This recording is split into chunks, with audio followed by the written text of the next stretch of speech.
The oceans are Earth's final frontier. With the oceans making up over 70% of Earth's surface, it isn't a surprise much of them is unexplored. Undoubtedly, there are species of marine organisms yet to be discovered, and due to the extreme conditions of these deep sea environments, it will take much needed advancements in technology before us surface dwellers are able to uncover many of the ocean's secrets. What bizarre creatures await us down there, the human mind can only imagine. But every now and then the ocean does spit out some of its secrets in the form of grotesque, mangled, amorphous corpses, which many people have claimed to be evidence of yet-to-be-discovered sea monsters, from sea serpents to late-surviving extinct organisms to giant octopuses. Octopi? Octopodes? Whatever. This phenomena was coined Globsters by the cryptozoologist Ivan T. Sanderson in 1962. A globster, also known as a blob by racists, is an unidentified organic mass that washes up on the shoreline of an ocean or body of water and is experienced on almost every single continent. These truly bizarre carcasses have baffled humans for centuries, and the phenomena still continues to this day. But the thing is, modern science is starting to bring light to the subject and reveal many of these mystery beings as actually something familiar viewed from another angle, and are simply due to many eyewitnesses lacking proper knowledge on marine organism anatomy and decomposition. And many, if not all, globsters are actually turning out to be known organisms. Today we're talking corpses, and we'll be looking at 4 globsters and their explanations of what they probably were, or definitely were. This video is just a start to a larger series, so enjoy. Number 1. What better way to start off this list with one of the very first confirmed globsters, and undoubtedly the more famous, the St. Augustine monster of 1896. The St. Augustine monster was a reported carcass which washed up on shore in where else? Anastasia Island, Florida, of course. You had one job. Due to its close proximity to the city St. Augustine, the corpse was named the St. Augustine Monster or Blob. The carcass was first spotted on the evening of November 30th, 1896, by 2 boys bicycling on the island. The boys reported their finding to the local physician, Dr. DeWitt Webb. Webb was an amateur naturalist and the only person on location with an academic record. He examined the specimen the very next day, December 1st, 1896. The object was said to be 6 feet tall, 7 feet wide, and 21 feet long, a big boy indeed. It was light pinkish, almost white in color, and had several flap or tube-like structures emanating from its sides, looking somewhat like the bases of missing arms. It was composed of a rubbery substance of a very hard consistency. Webb reported that the carcass was in very advanced stages of decomposition and very mutilated, suggesting that the living appearance of the animal would look very different from this long deteriorated corpse. And what did he think it was exactly? He believed the carcass belonged to a large octopus. Photographs of the carcass were taken but were overexposed, thus not allowing us for much detail to be made out. Drawings were made with a bit more detail though. George Grant, owner of a hotel on the island, wrote a short article describing the carcass, which was published in the Pennsylvania Grit on December 13th. The article was accompanied by a horribly inaccurate drawing, which included eyes, a tail, and numerous other elements fabricated by Grant. Grant creates a fanciful description of the carcass, describing that the specimen was disfigured in a ferocious and fierce battle with a sawfish and sharks, which badly cut off its tentacles so that only stumps remained. Grant's story seems to describe a fabricated description which misinformed numerous amounts of people on the subject. On January 9th to 15th, a storm dragged the carcass out to sea, to only wash ashore again on Crescent Beach, 2 miles to the south. This time, the specimen gained much attention and became a popular tourist attraction. Webb contacted Addison Emery Verrill of Yale, at the time the foremost authority on cephalopods in the country. Verrill examined the specimen and concluded that it was a new species of octopus, taking it seriously enough to give it a proper scientific name, Octopus giganteus. Real original. He went as far to say it might have had an arm span from 100 to close to 200 feet, 60 meters in length. Holy crap, that's as long as a Titan or the height of Godzilla. Such a gargantuan octopus would surpass the largest blue whale, and the longest jellyfish in length. Although physically impossible, such a speculative creature would be spectacular to meet, indeed. Anywho, his proposal wasn't really acknowledged by the scientific community at all. They thought it was a pretty fanciful explanation, and later on, Verrill himself gave up on it. After receiving a tissue mass of the specimen, Verrill later concluded that the creature cannot be an octopus but is cetacean in nature, and that the whole mass represents the upper part of the head of a sperm whale detached from the skull and jaw. It is unknown what happened to the carcass, but samples were taken of it, and in 1995, a study conducted by Sidney Pierce and colleagues argued that the microscopic structure and biochemistry of the sample was in fact a mammal, most likely a sperm whale, the same conclusion as Verrill. Case closed. It was most likely a piece of whale blubber, not some massive octopus. Number 2. Next, we're going back further in history to probably the first recorded globster ever, the Stronsay Beast of 1808. The Stronsay Beast is undoubtedly one of the more interesting and intriguing globsters due to the downright otherworldly description given to the carcass. It was September 25th, 1808, after a storm when a large carcass washed up ashore on the island of Stronsay in the Orkney Islands, Scotland. The sad beast was sprawled across some rocks at Raleigh's home head in the southeast of the island, lying on its belly. Local fisherman John Peace spotted the corpse while fishing in his boat. After seeing seabirds circling around it, Peace went to examine the carcass closer along with local farmer George Scherer, who was watching from the shore. The two examined the bizarre sight only from a distance due to it being at the time inaccessible. They described a peculiar animal with a long serpentine or eel-like body, elongated neck, and most intriguing of all, 3 pairs of limbs. The Stronsay Beast was described to have 6 paws or wings along its body. It was white and pale all over, and the entire animal was covered in a bristly mane of long, hair-like filaments which grew from the creature's shoulders down to its tail. At the time of the first sighting, as stated before, the corpse was inaccessible, thus it could not be retrieved or examined closer. However, 10 days later, the decomposing corpse was swept closer to shore, allowing George, John, and another individual to see the corpse up close and personal. Scherer measured the dimensions of the beast. The overall length of the animal was 55 feet long, neck alone measuring 10 feet 3 inches long. Part of the tail was apparently missing, thus suggesting the overall length might have been longer. After this, the carcass rotted away to basically nothing, and very little of the carcass was salvaged. The only surviving remains were a few vertebrae, the skull, and one of the creature's quote-unquote legs. All these remains were given to Dr. John Barclay for further examination. Only 4 people in total saw the carcass firsthand, although I was unable to find any names besides George or John, so the 2 other people are just unnamed. Unfortunately, nobody of any scientific qualifications was able to see the carcass firsthand and intact, and even more unfortunately, due to the carcass being reported decades before the invention of photography, no pictures of it exist either. The only descriptions of the fully intact body come from the eyewitnesses. A few sketches were made based on the eyewitness descriptions, but even those are somewhat unreliable. Notice how no drawing has a reference such as a human for scale. Curious, sir, curious, sir. And just as the St. Augustine monster showed us, drawings shouldn't always be trusted 100%, simply because people naturally exaggerate elements. These 2 popular sketches, often used as proof of the monster, are actually only second-hand accounts, drawn by Sir Alexander Gibson, who did not actually even see the intact carcass firsthand. In November 1808, the Natural History Society of Edinburgh held a meeting to discuss the carcass and were unable to identify it. At the very next meeting after that, Scottish anatomist John Barclay, who obtained the skull and other remains, believed the animal to be unidentified and thus declared it a new species, giving it the name Haldreus pepperoni, in honor of Eric Pontoppidan, who described sea serpents in work published half a century before. The translation meaning Pontoppidan's sea snake. In 1811, John Barclay published his conclusions on the remains. He found that the vertebrae were cartilaginous, like the vertebra of a shark, and not actually bone, thus ruling out an oarfish, plesiosaur, and cetacean, and that one of the proposed legs was not a real jointed leg at all, it was merely a fin. The naturalist Sir Everett Home also examined much of the evidence and was convinced that the creature was nothing more than the remains of a decomposing basking shark, an animal quite common in the waters around Orkney. By comparing the recovered vertebra, Home found them to be identical to that of a basking shark. In 1849, Scottish professor John Goodsir in Edinburgh came to the same conclusion, along with several other scientists at the time. Unfortunately, almost nothing is left of the carcass in modern day, but even modern-day zoologists have come to the same conclusion based on the descriptions given by eyewitnesses and the few vertebrae remaining.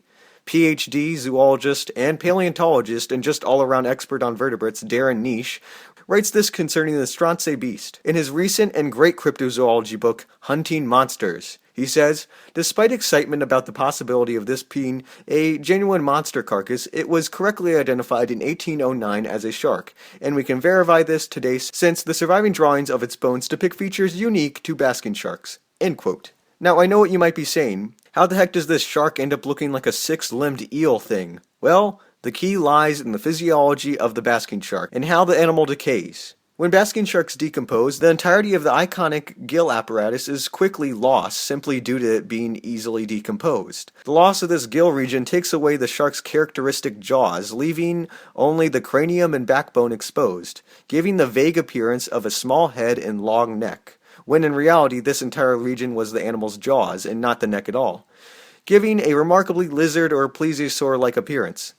The dorsal fin on the top of the animal also rots very, very quickly, again removing any shark-like appearance and only leaving hair-like rays of what was once a fin, which may look like a mane of hairy filaments. When the shark's fin starts to decay along with the muscle tissue and connective tissue, the entire body will break up into what looks like hair-like bristles and filaments, thus answering the furry look of the beast. This tissue is white and gray, giving the animal its pale coloration. And because the backbone only extends into the top of the fluke of the tail, the lower fluke falls off, only leaving a slim, almost lizard-like tail lacking a fluke. So that answers the strange, almost plesiosaur look of the body, but what explanations do scientists have for the 3 pairs of limbs? Well, we know from John Barclay at least one of these legs were nothing more than fins, and because basking sharks have 2 pairs of fins, pectoral and pelvic, which often stay attached to the body even after advanced stages of decay, that answers 4 of the 6 limbs. So what about the 3rd pair? Easy. They were the shark's claspers, misidentified as limbs. The claspers of a shark are a pair of leg-like copulatory organs used during mating, and can be seen most prominently in the males. The claspers of a basking shark are absurdly large and look a great deal like legs. It's kinda scary. This is a really great, yet also disturbing image taken by Mary Soos from, I believe, Canadian Rivers Institute, which really demonstrates how much basking shark clappers can resemble almost mammalian legs. Another globster, the wonderful fish of 1868, undoubtedly another basking shark, actually had its 2 claspers mistaken for fully formed hind limbs too. So it's not unlikely that once again, like in numerous other cases, these claspers were simply mistaken for an extra pair of limbs in addition to the 2 pairs of fins. And what about the massive length, considerably longer than even the longest basking shark? Well, that's true. The Stronsay Beast was reported to be 55 feet in length. The longest basking shark was 40 feet, meaning the Stronsay Beast is sizably larger than even the largest basking shark. Even the largest living shark, the whale shark, doesn't even get that large, the largest confirmed being 41.5 feet, although sightings of basking sharks and whale sharks exceeding 45 feet have been reported. Such a length would actually rival that of some of the largest megalodon. No, this animal could not be megalodon simply based on the way it decomposed. It was a suspension-feeding shark, regardless. DeviantArt user King of Rats, who illustrated many of the beautiful sketches in this video, pointed this out to me. We know this one was a male based on the claspers, and the thing is, normally male sharks are smaller than females, meaning if this length is accurate, a female would be longer. So, the Stronsay Beast is too large to be a known species of shark?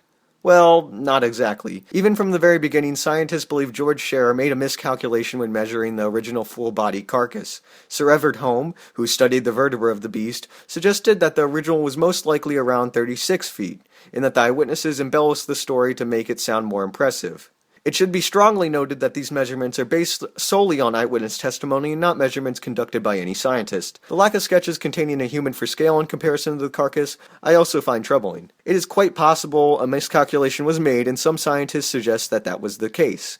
And even if it wasn't, it's not entirely out of the question to believe that a possibly large unknown subspecies of basking shark or even closely related species exist. Heck, it's more likely than an entirely undiscovered group of 6-limbed vertebrates completely unknown to science. Ha! If the length wasn't a miscalculation, that certainly means the seas are homes to basking shark relatives much larger than any modern shark, which is very interesting. Regardless of the length, the Stronsay Beast was undoubtedly a species of shark disfigured by natural means of decomposition, almost definitely a basking shark. Let's just look at all the evidence suggesting that this was indeed a basking shark. Basking sharks are very common in the waters around Orkney. The decomposition process of a basking shark corpse leaves a carcass almost exactly resembling this described monster. And under numerous examinations, almost all scientists, or at least all modern ones, agree that the vertebra of the creature was indeed a basking shark. The only issue with the basking shark conclusion is the length, but then again, several scientists examining the carcass have stated that this could have been a miscalculation. Darren Nish is even skeptical that the creature was even that long. So we really have no reason to believe it wasn't anything else other than a basking shark decomposed to look like a monster, so yeah, it was a basking shark. Case closed. There are several other similar examples of basking sharks mistaken for sea monsters, and expect more misidentified basking sharks in the future. Number 3, next up we got the infamous Moore's Beach Monster, or the Santa Cruz Sea Monster of 1925.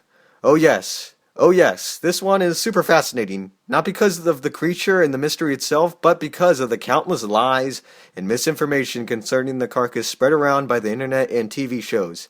One in particular. A mystery that really isn't a mystery.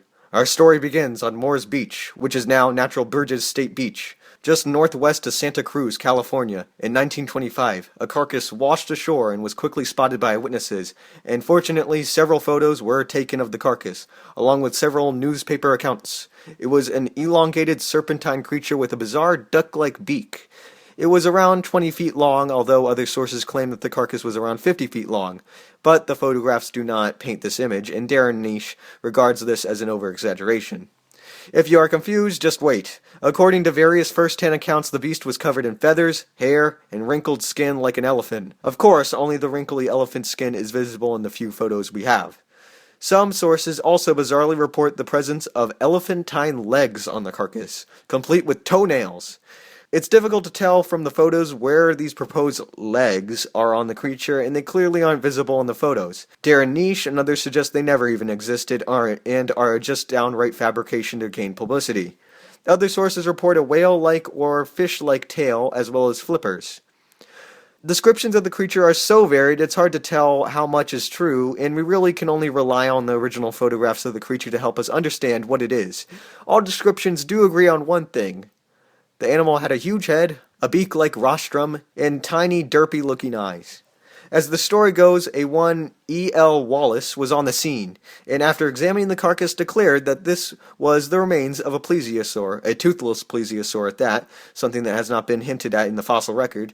All plesiosaurs are known to possess teeth, not beaks. According to his explanation, it would have died 66 million years ago, was trapped in ice somehow, ended up in a northern glacier, dislodged itself from said glacier, and floated its way south, defrosting until finally the poor creature was released and washed up on the beach at Santa Cruz.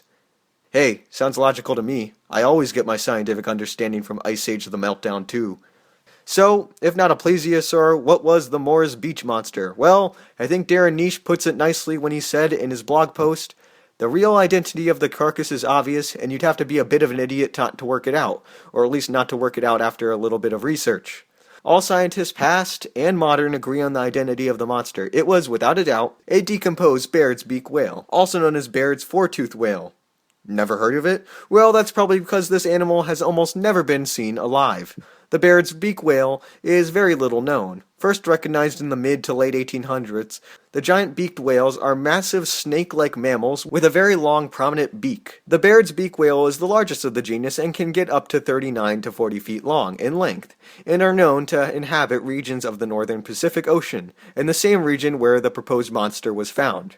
The first to make this conclusion were the scientists of the Californian Academy of Sciences, who studied the carcass and actually appropriated the duck-like skull and took it back to their museum. And guess what? The skull is still on display at the California Academy of Sciences, where it remains to this day, where it provides irrefutable proof that the Moore's Beach Monster was nothing more than a Baird's beak whale. Barton Warren Everman, the director of the California Academy of Sciences and a trained marine biologist with experience in the anatomy of marine mammals, immediately declared it to be a beaked whale on site. This same conclusion was shared with countless experienced scientists with a published track record, who published their findings on the identity of the monster in the journal Mammalogy. I mean, really, just look at the pictures and compare them. You'd really have to be a fool not to see the blatantly obvious similarities. The funny thing is just 5 years earlier, a more intact specimen of this monster, with the same iconic duck beak head, washed ashore in Santa Cruz as well, this time much easier identified as a Baird's beak whale. Of course, most sources that support the plesiosaur explanation won't acknowledge this, and this 1920 carcass gained very little publicity. Guess it wasn't as interesting. And carcasses of giant beaked whales continue to be discovered on the Pacific shorelines all the time, from California to Argentina. Their massive snake-like bodies are often being mistaken for sea serpents by uneducated eyewitnesses, but are always positively identified, just like in the case of the Moore's Beach Monster. Just last year, 2015, a supposed bird-like monster carcass in Sakhalin Island, Siberia, was proved immediately to be a Baird's beak whale. Unfortunately, the news and the media do not really care for this conclusion and still continues to spread the entirely incorrect and absurd plesiosaur explanation proposed by E.L. Wallace.